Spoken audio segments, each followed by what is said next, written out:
Salam, hər vaxtınız xeyirli olsun müəllimlər. 2026-cı ilin vəsaitində təqdim olunmuş mövzuları sizlərə təqdim edirəm. Gün ərzində bir çox mesajlar yazırsınız, həm şəxsidə, həm qruplarda. Bəli, mesajlarınızın bəzilərini cavablandıra bilməmişəm zaman məhdudluğundan. Və qeyd edim ki, müəllimlər, hansı mövzulardır, onları sizə təqdim edirəm. Və baxın, mövzular bunlardır. Hansı mövzulardır, özünüz də görürsünüz. Və qeyd edim ki, birinci bölmədə təhsil qanunu mövzusu tamamilə çıxarılıb. Bir neçə mövzu əlavə olunub bu vəsaitə və bir-iki, səhv etmirəmsə, 2 nəzəriyyə əlavə olunub, bir neçə mövzu əlavə olunub. Daha sonra kurikulum mövzusu olduğu kimi qalır. Burada prinsiplər sadəcə, yəni ixtisar olunub, kurikulumun prinsipləri, fən kurikulumuna aid olan terminlərin təsviri olduğu kimi qalır.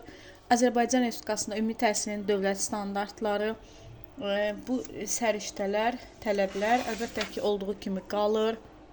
Daha sonra müəllimin etik davranış qaydaları, bəli, bu da olduğu kimi qalır. Burada deməli, fənlər arası, fən daxili, ümumiyyətlə inteqrasiyadır. İnteqrasiya mövzusu biraz geniş formatda təqdim ediblər. Əlbəttə ki, bunu da dərslərimizdə öyrənəcəyik, narahat olmayın. Bir dənə 21-ci əsrin bacarıqları, kompetensiyalar, bu da olduğu kimi qalır. Görürsünüz. Bəli, görürsünüz artıq.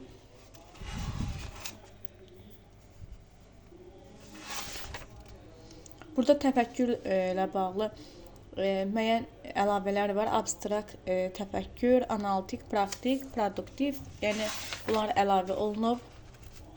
Digərləri olduğu kimi qalır. Özünüz də görürsünüz. Təfəkkür mövzusunda keçən zaman özünüz görürsünüz ki, hər şey eyni formatda, yəni qalıb burada. Problem həll etmənin texnikası orada necə idi? Burada da o formatda təqdim olunub. Abstrakt təfəkkür, analitik təfəkkür, daha sonra produktiv təfəkkür və metakognitiv bacarıqların formalaşdırılması.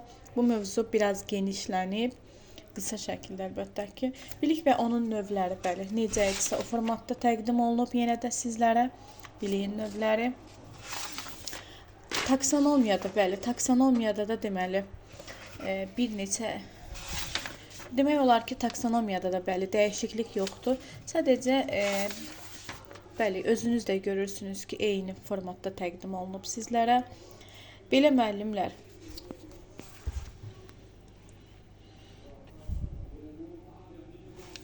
Bəli, müəllimlər. Daha sonra isə digər mövzuları da görürsünüz. Taksonomiyadan sonra əlavə bir mövzu əlavə olunub. Bu da səriştə əsaslı tapşırıqların hazırlanması. Deməli, burada dərin bilik səviyyələri. Bu da təqdim olunub. Yeni mövzudur sizlər üçün. Yəni, taksonomiyadan sonra bu dəyişiklik əlavə olunub. Özünüz də görürsünüz.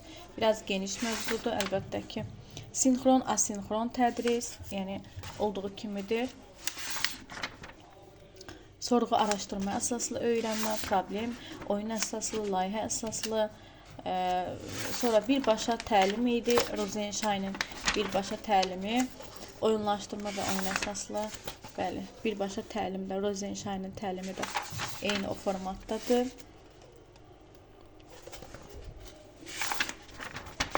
Bəli, iş üsullarıdır. İş üsullarına da əlavələr var, əlbəttə ki, bildiyiniz kimi.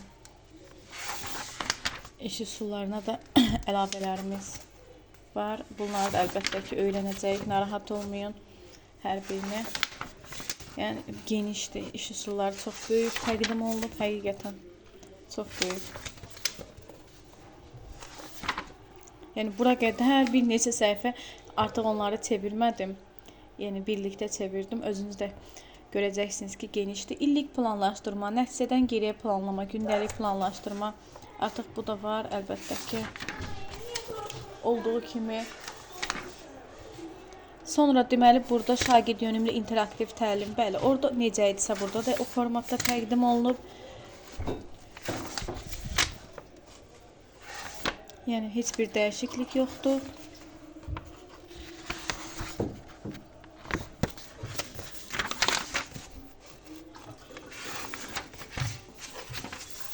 Bəli, burada müəllimin fasilitasiya bacarığı eyni formatdadır yenə də. Əlbəttə ki.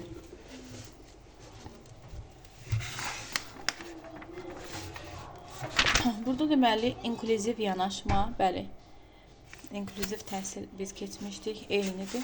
Sadəcə adını dəyişiblər. İnklüziv yanaşma kimi təqdim ediblər. Eyni mövzudur. Təlimdə diferensial yanaşma, bəli, diferensial təlimdə keçmişik. Öyrənmə tərzləri, bu da öyrənmə tərzləri orada necə idisə, burada da bu formatda təqdim olunub.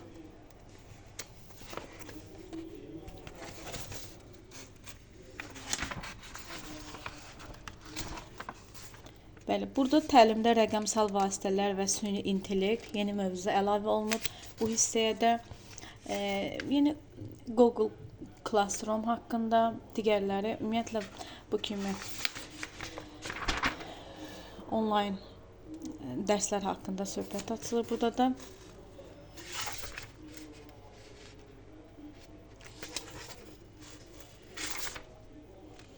Təlimdə öyrətmə və öyrənmə prosesinin təşkili, dizayn düşüncəsi, tədrisdə dizayn düşüncəsi yeni mövzuda əlavə olunub. Ağıllı sinif işıqlandırma sistemi, bu da əlavə olunub.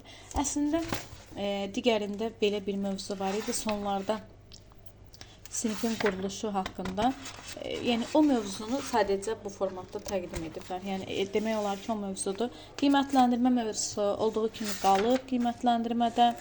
Yəni qiymətləndirmənin növləridir, formativ, diaqnostik, summativ, hər biri haqqında geniş məlumat verilib. Eyni, yəni o vəsaitdə necə idisə 2025-də burada da yəni o formatda təqdim olunub. Bir də burada əməkdaşlığa əsaslanan yanaşma var, yeni mövzudur.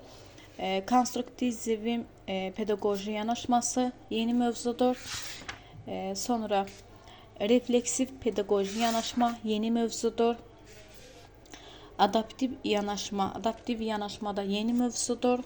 Əlbəttə ki, sonra yəni bunların hər biri o mövzu ilə bağlıdır. Pedaqoji və psixoloji yanaşmalar, şəxsiyyətin formalaşdırılması və inkişafında məktəbin və müəllimlərin rolu. Bəli, bu da deməli var. Howard Gardnerin nəzəriyyəsi bəli var idi. Daha sonra isə bəli onun nəzəriyyəsindəndir.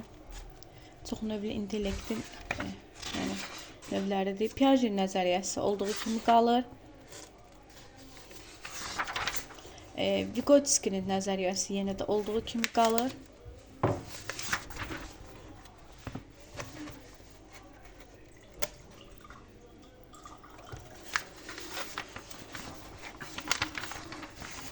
Bəli, Karol Dweck də yenə olduğu kimi qalır, əlbəttə ki.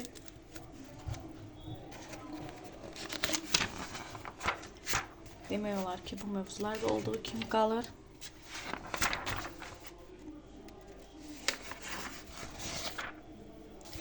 Sonra Lawrence Kohlberg'in mənəvi inkişaf nəzəriyyəsi, bəli. Robert Gagne'nin nəzəriyyəsi də olduğu kimi qalır. Yəni artıq mündəricatı sizlərə təqdim etmişəm. Oradan da özünüz yəni baxa bilərsiniz mündəricatdan da.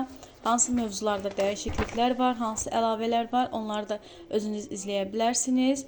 Və belə müəllimlər, sizlər ilə tanış etdim yenilikləri. Çalışıb izahları da paylaşım edəcəm sizlərə. Hər bir mövzunu, yeni mövzuları izah edib paylaşacağım. Məni dinlədiyiniz üçün